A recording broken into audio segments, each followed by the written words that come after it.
Yields on the heels of this opening up to the potential for rate cuts coming out. The downside risks to employment are rising. What you can see also rising. The S&P 500 now up 1.3%. Yields down 8 basis points on the long end for the 10-year, even more for the 2-year. And looking at the inflation-adjusted yield, the 10-year real yield comes in 6 basis points. That is substantial. It's still within the range, but at 1.86%, it's a real reversal towards a presumption of Fed accommodation. Yeah, and this comes at a time where there is this question of how they are going to message this, given that inflation has remained above that 2% target since 2021. Mike, do we hear anything about why this is a Fed willing to look through that kind of inflation? They do anticipate that tariffs are going to add to inflation, and they think it will take place over time, but they're still looking, at least as Chairman Powell puts it, they're still looking at these as one-time price adjustments within each sector. So it's likely that inflation is going to go up, but then they think it stabilizes and might go down again. Well, right now, let's take a listen to Jay Powell, chair of the Federal Reserve. In my remarks today, I will first address the current economic situation and the near-term outlook for monetary policy. I will then turn to the results of our second public review of our monetary policy framework as captured in the revised Statement on Longer-Run Goals and Monetary Policy Strategy that we released today. When I appeared at this podium 1 year ago, the economy was at an inflection point. Our policy rate had stood at 5.25% to 5.5% for more than a year. That restrictive policy stance was appropriate to help bring down inflation and to foster a sustainable balance between aggregate demand and supply. Inflation had moved much closer to our objective, and the labor market had cooled from its formerly overheated state. Upside risks to inflation had diminished, but the unemployment rate had increased by almost a full percentage point, a development that historically has not occurred outside of recessions. Over the subsequent 3 Federal Open Market Committee meetings, we recalibrated our policy stance, setting the stage for the labor market to remain in balance near maximum employment over the past year. This year, the economy has faced new challenges. Significantly higher tariffs across our trading partners are remaking the global trading system. Tighter immigration policy has led to an abrupt slowdown in labor force growth. Over the longer run, changes in tax, spending, and regulatory policies may also have important implications for economic growth and productivity. There is significant uncertainty about where all of these policies will eventually settle and what their lasting effects on the economy will be. Changes in trade and immigration policies are affecting both demand and supply. In this environment, distinguishing cyclical developments from trend or structural developments is difficult. This distinction is critical because monetary policy can work to stabilize cyclical fluctuations, but can do little to alter structural changes. The labor market is a case in point. The July employment report, released earlier this month, showed that payroll job growth slowed to an average pace of only 35,000 per month over the past 3 months, down from 168,000 per month during 2024. This slowdown is much larger than assessed just a month ago, as the earlier figures for May and June were revised down substantially. But it does not appear that the slowdown in job growth has opened up a large margin of slack in the labor market, an outcome we want to avoid. The unemployment rate, while edging up in July, stands at a historically low level of 4.2% and has been broadly stable over the past year. Other indicators of labor market conditions are also little changed or have softened only modestly, including quits, layoffs, the ratio of vacancies to unemployment, and nominal wage growth. Labor supply has softened in line with demand, sharply lowering the break-even rate of job creation needed to hold the unemployment rate constant. Indeed, labor force growth has slowed considerably this year with the sharp fall-off in immigration, and the labor force participation rate has edged down in recent months. Overall, you know your business better than anyone, right? So why not build an app to run it with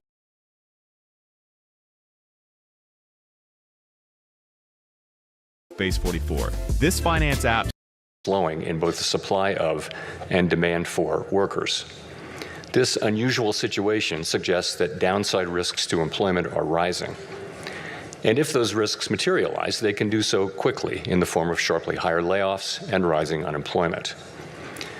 At the same time, GDP growth has slowed notably in the first half of this year to a pace of 1.2%, roughly half the 2.5% pace in 2024.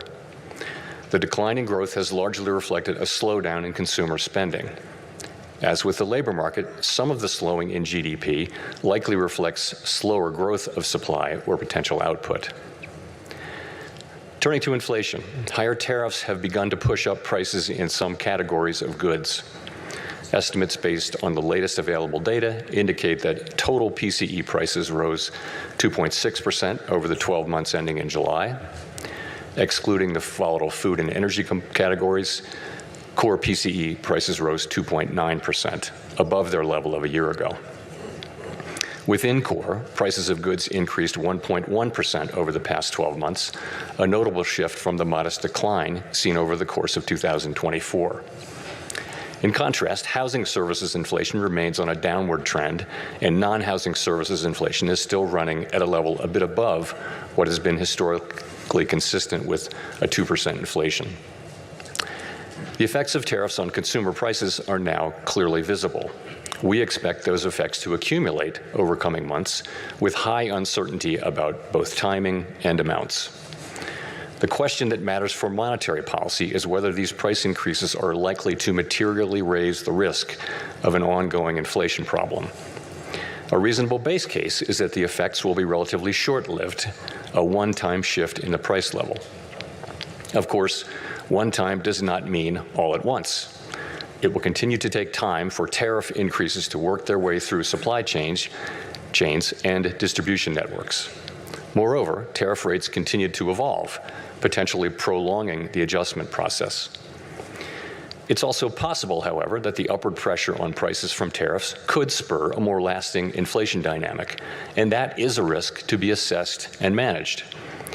One possibility is that workers who see their real incomes decline because of higher prices demand and get higher wages from employers, setting off adverse wage price dynamics. Given that the labor market is not particularly tight and faces increasing downside risks, that outcome does not seem likely. Another possibility is that inflation expectations could move up, dragging actual inflation with them. Inflation has been above our target for more than 4 years and remains a prominent concern for households and businesses. Measures of longer-term inflation expectations, however, as reflected in market and survey-based measures, appear to remain well anchored and consistent with our longer-run inflation objective of 2%. Of course, we cannot take the stability of inflation expectations for granted. Come what may, we will not allow a one-time increase in the price level to become an ongoing inflation problem. So, putting the pieces together, what are the implications for monetary policy? In the near term, risks to inflation are tilted to the upside and risks to employment to the downside, a challenging situation. When our goals are in tension like this, our framework calls for us to balance both sides of our dual mandate. Our policy rate is now 100 basis points closer to neutral than it was a year ago, and the stability of the unemployment rate and other labor market measures allows us to proceed carefully as we consider changes to our policy stance. Nonetheless, with policy in restrictive territory, the baseline outlook and the shifting balance of risks may warrant adjusting our policy stance. Monetary policy is not on a preset course. FOMC members will make these decisions based solely on their assessment of the data and its implications for the economic outlook and the balance of risks. We will never deviate from that approach. So, turning then to my second topic. Our monetary policy framework is built on the unchanging foundation of our mandate from Congress to foster maximum employment and stable prices for the American people. We remain fully committed to fulfilling our statutory mandate, and the revisions to our framework will support that mission across a broad range of economic conditions. Our revised statement on longer-run goals and monetary policy strategy, which we refer to as our consensus statement to save time, describes how we pursue our dual mandate goals. It is designed to give the public a clear sense of how we think about monetary policy, and that understanding is important both for transparency and accountability, and for making monetary policy more effective. The changes we made in this review are a natural progression grounded in our ever-evolving understanding of our economy. We continue to build upon the initial consensus statement adopted in 2012 under Chairman Ben Bernanke's leadership. Today's revised statement is the outcome of the second public review of our framework, which we conduct at 5-year intervals. This year's review included 3 elements: Fed Listens events at reserve banks around the country, a flagship research conference, and policymaker discussions and deliberations supported by staff analysis at a series of FOMC meetings. In approaching this year's review, a key objective has been to make sure that our framework is suitable across a broad range of economic conditions. At the same time, the framework needs to evolve with changes in the structure of the economy and our understanding of those changes. The Great Depression presented different challenges from those of the Great Inflation and the Great Moderation, which in turn are different from the ones we face today. At the time of the last review, we were living in a new normal, characterized by the proximity of interest rates to the effective lower bound, or ELB, along with low growth, low inflation, and a very flat Phillips curve, meaning that inflation was not very responsive to slack in the economy. To me, a statistic that captures that era is that our policy rate was stuck at the ELB for 7 long years following the onset of the global financial crisis in late 2008. Many here will recall the sluggish growth and painfully slow recovery of that era. It appeared highly likely that if the economy experienced even a mild downturn, our policy rate would be back at the ELB very quickly, probably for another extended period. Inflation and inflation expectations could then decline in a weak economy, raising real interest rates as nominal rates were pinned near zero. Higher real rates would further weigh on job growth and reinforce the downward pressure on inflation and inflation expectations, triggering an adverse dynamic. The economic conditions that brought the policy rate to the ELB and drove the 2020 framework changes were thought to be rooted in slow-moving global factors that would persist for an extended period. And they might well have done so, if not for the pandemic. The 2020 consensus statement included several features that addressed the ELB-related risks that had become increasingly prominent over the preceding 2 decades. We emphasized the importance of anchored inflation, longer-term inflation expectations to support both our price stability and maximum employment goals. Drawing on an extensive literature on strategies to mitigate risks associated with the ELB, we adopted flexible average inflation targeting, a make-up strategy to ensure that inflation expectations would remain well anchored, even with the ELB constraint. In particular, we said that following periods when inflation had been running persistently above 2%, appropriate monetary policy would likely aim to achieve inflation moderately above 2% for some time. In the event, rather than low inflation in the ELB, the post-pandemic reopening brought the highest inflation in 40 years to economies around the world. Like most other central banks and private sector analysts, through year-end 2021, we thought that inflation would subside fairly quickly without a sharp tightening in our policy stance, as this slide will show. When it became clear this was not the case, we responded forcefully, raising our policy rate by 5.25 percentage points over 16 months.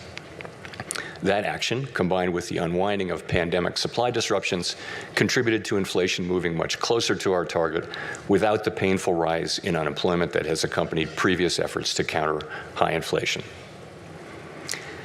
This year's review considered how economic conditions have evolved over the past 5 years.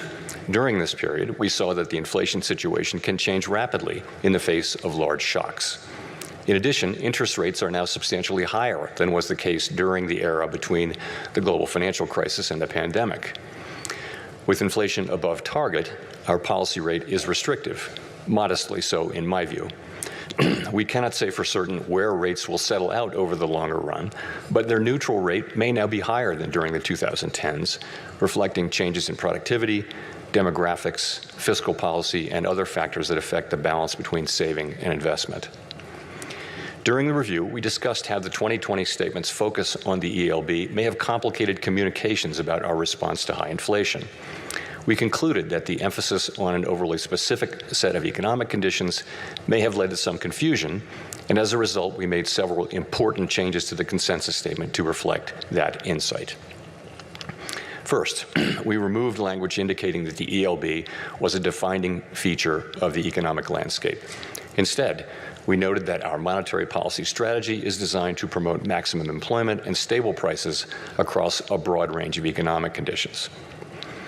The difficulty of operating near the ELB remains a potential concern, but it is not our primary focus. The revised statement reiterates that the committee is prepared to use its full range of tools to achieve its maximum employment and price stability goals, particularly if the federal funds rate is constrained by the ELB. Second, we returned to a framework of flexible inflation targeting and eliminated the makeup strategy. As it turned out, the idea of an intentional moderate inflation overshoot had proved irrelevant. There was nothing intentional or moderate about the inflation that arrived a few months after we announced our 2020 changes to the consensus statement, as I acknowledged publicly in 2021.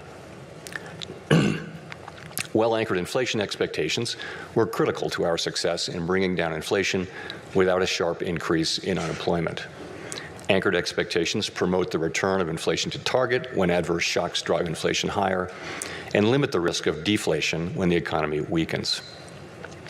Further, they allow monetary policy to support maximum employment in economic downturns without compromising price stability. Our revised statement emphasizes our commitment to act forcefully to ensure that longer-term inflation expectations remain well anchored to the benefit of both sides of our dual mandate. It also notes that price stability is essential for a sound and stable economy and supports the well-being of all Americans. This theme came through loud and clear at our Fed Listens events. The past 5 years have been a painful reminder of the hardship that high inflation imposes, especially on those least able to meet the higher costs of necessities. Third, our 2020 statement said that we would mitigate shortfalls rather than deviations from maximum employment. The use of shortfalls reflected the insight that our real-time assessments of the natural rate of unemployment, and hence of maximum employment, are highly uncertain. The later years of the post-global financial crisis recovery featured employment running for an extended period above mainstream estimates of its sustainable level, along with inflation running persistently below our 2% target. In the absence of inflationary pressures, it might not be necessary to tighten policy based solely on uncertain real-time estimates of the natural rate of unemployment. We still have that view, but our use of the term shortfalls was not always interpreted as intended, raising communications challenges. In particular, the use of shortfalls was not intended as a commitment to permanently forswear preemption or to ignore labor market tightness. Accordingly, we removed shortfalls from our statement. Instead, the revised document now states more precisely that the committee recognizes that employment may run at times above real-time assessments of maximum employment without necessarily creating risks to price stability. Of course, preemptive action would likely be warranted if tightness in the labor market or other factors pose risks to price stability. The revised statement also notes that maximum employment is the highest level of employment that can be achieved on a sustained basis in a context of price stability. This focus on promoting a strong labor market underscores the principle that durably achieving maximum employment fosters broad-based economic opportunities and benefits for all Americans. The feedback we received at Fed Listens events reinforced the value of a strong labor market for American households, employers, and communities. Fourth, consistent with the removal of shortfalls, we made changes to clarify our approach in periods where our employment and inflation objectives are not complementary. In those circumstances, we will follow a balanced approach in promoting them. The revised statement now more closely aligns with the original 2012 language. We take into account the extent of departures from our goals and the potentially different time horizons over which each is projected to return to a level consistent with our dual mandate. These principles guide our policy decisions today, as they did in the 2022 to 24 period, when the departure from our 2% inflation target was the overriding concern. In addition to these changes, there is a great deal of continuity with past statements. The document continues to explain how we interpret the mandate Congress has given us and describes the policy framework that we believe will best promote maximum employment and price stability. We continue to believe that monetary policy must be forward-looking and consider the lags in its effects on the economy. For this reason, our policy actions depend on the economic outlook and the balance of risks to that outlook. We continue to believe that setting a numerical goal for employment is unwise because the maximum level of employment is not directly measurable and changes over time for reasons unrelated to monetary policy. We also continue to view a longer-run inflation rate of 2% as most consistent with our dual mandate goals. We believe that our commitment to this target is a key factor, helping keep longer-term inflation expectations well anchored. Experience has shown that 2% inflation is low enough to ensure that inflation is not a concern in household and business decision-making, while also providing a central bank with some policy flexibility to provide accommodation during economic downturns. Finally, the revised consensus statement retained our commitment to conduct a public review roughly every 5 years. There's nothing magic about the 5-year pace. That frequency allows policymakers to reassess structural features of the economy and to engage with the public, practitioners, and academics on the performance of our framework. It is also consistent with several global peers. To wrap up, I want to thank President Schmid and all of his great Kansas City staff who work so diligently to host this outstanding event annually, counting a couple of virtual appearances during the pandemic. This is the 8th time I've had the honor to speak from this podium. Each year, this symposium offers the opportunity for Fed leaders to hear ideas from leading economic thinkers and focus on the challenges we face. The Kansas City Fed was very wise to lure Chair Volcker here to this national park more than 40 years ago, and I am so proud to be part of that tradition. Thank you very much. That was Fed Chair Jerome Powell wrapping up his annual Jackson Hole